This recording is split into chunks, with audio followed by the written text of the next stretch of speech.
So we've seen how in physics, in models like the Ising model or the percolation model, there are these phase transitions where the global behavior of the system changes very suddenly when some parameter crosses a critical threshold, whether that's the temperature or the density of occupied sites or something like that. So let's do the same thing with NP-complete problems. We're going to think about random problems. Instead of problems designed by an adversary, let's suppose they're problems where the constraints are just chosen randomly. What happens as we pile up more and more constraints? At what point does the problem break so that there's no longer a solution? So for instance, let's focus on 3-sat. I'm going to think about random problems with a total of n variables. Remember those Boolean variables, x1, x2, up to xn, each of which can be true or false. And we're going to cook up random problems with a total of m clauses or constraints. For each clause, we'll just choose a random triplet of variables, and for each one we'll flip a coin and decide whether the clause would like that variable to be true or false, and then we just form the or of those. So we choose 3 random variables and say one of our clauses will say, oh, I want x17 to be true, or x39 to be false, or x1012 to be true. Okay? And we keep doing that randomly and just make this random formula. When are these things satisfiable? So it turns out that the interesting case here is what we would call the sparse case.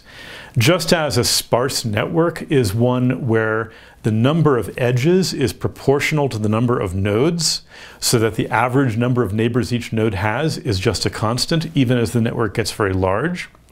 Here we'll say that the number of clauses or constraints, m, is proportional to the number of variables. It'll be, I'll call it alpha times n, for some constant alpha. That'll be the density of the problem. And then we'll see what happens as we ramp alpha up. So this is very analogous to models of random graphs and random networks. It's also closely analogous to what we call spin glasses in physics, which are generalizations of the Ising model, where some neighbors want to be the same as each other, some want to be different from each other. You can think of that as a sat clause where one of these variables is negated, and we have all these interactions, and we're trying to make all the interactions happy. Now, of course, as we add more constraints, there's more danger of contradictions. So we know that at some point, something's got to give. Here is a graph from a numerical experiment of what happens when we vary the density of these constraints. So the x-axis is alpha, the ratio, the number of clauses per variable, and the y-axis is the probability that a random formula is satisfiable. It's just the fraction of formulas that are satisfiable. Now you see these S-shaped curves. That's because the gentle curve here only has, say, 10 variables. Then as we increase the number of variables to 20, 50, 100, and so on, this curve gets sharper. And we believe, and have very good reason to believe, that in the limit that the number of variables goes to infinity, this becomes a completely vertical line. It becomes a sharp drop, a phase transition, where below some critical value of alpha, the probability that the formula is satisfiable tends to 1. Almost all formulas are satisfiable. But that above that critical density, the probability tends to 0. So, just as in the Ising model, we have a critical temperature, here we have a critical density, where we go from almost always satisfiable to almost never satisfiable. So these numerical experiments suggesting this phase transition were done in around 1990 by people who, for instance, wanted to cook up random examples of 3-sat to challenge 3-sat solving programs in AI and see how well they worked. So this gave rise to a very exciting interdisciplinary collaboration between computer scientists, physicists, and mathematicians, especially in the area of probability and combinatorics. So formally, we can state the so-called threshold conjecture. Remember that k-sat is the version of satisfiability where we have k variables in each clause. So 3sat is the one we talk about most often. So the threshold conjecture says that for each k bigger than or equal to 3, there is some critical threshold, some value of the density alpha, such that the limiting probability, the limit as the number of variables goes to infinity, that a random formula of a given density is 1 if you're below the critical density and 0 if you're above the critical density.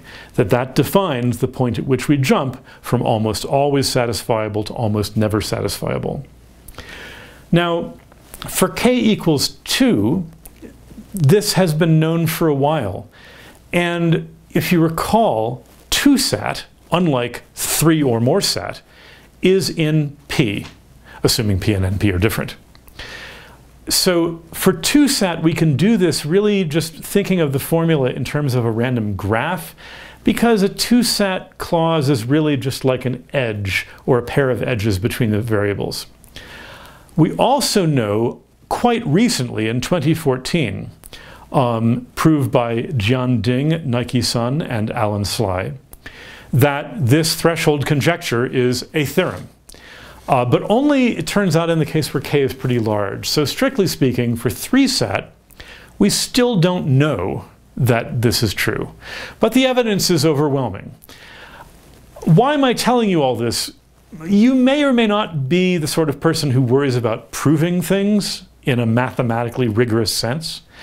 But I find it very interesting that in this interdisciplinary collaboration between physicists and mathematicians and theoretical computer science, people are at many different points along the spectrum of mathematical rigor. And one of the exciting things about this area have been intuitions and experiments coming from AI and from physics, and then mathematicians trying to turn those intuitions into proofs. So there's been a very nice dialogue between people at different points along this proof versus experiment spectrum.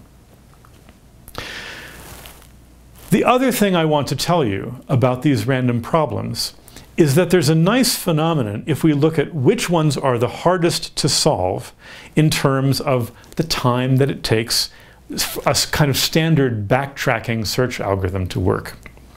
So remember this search tree that we looked at way back near the beginning of the course, where we were looking at the possible paths, the possible Hamiltonian paths through a graph. Well, of course, with a problem like 3sat, you could do the same thing. You're trying to satisfy all these constraints. You choose a variable and you set that variable. Once you set it, well, now you've satisfied some of the clauses. Some of the others are a bit upset. They wanted that variable to be different. You now start to go down this branching tree where you set another variable, another, and another. You might reach a dead end, a dead branch, where some of the constraints have turned into contradictions. You have to turn around, go back to one of your previous choices, and try something else.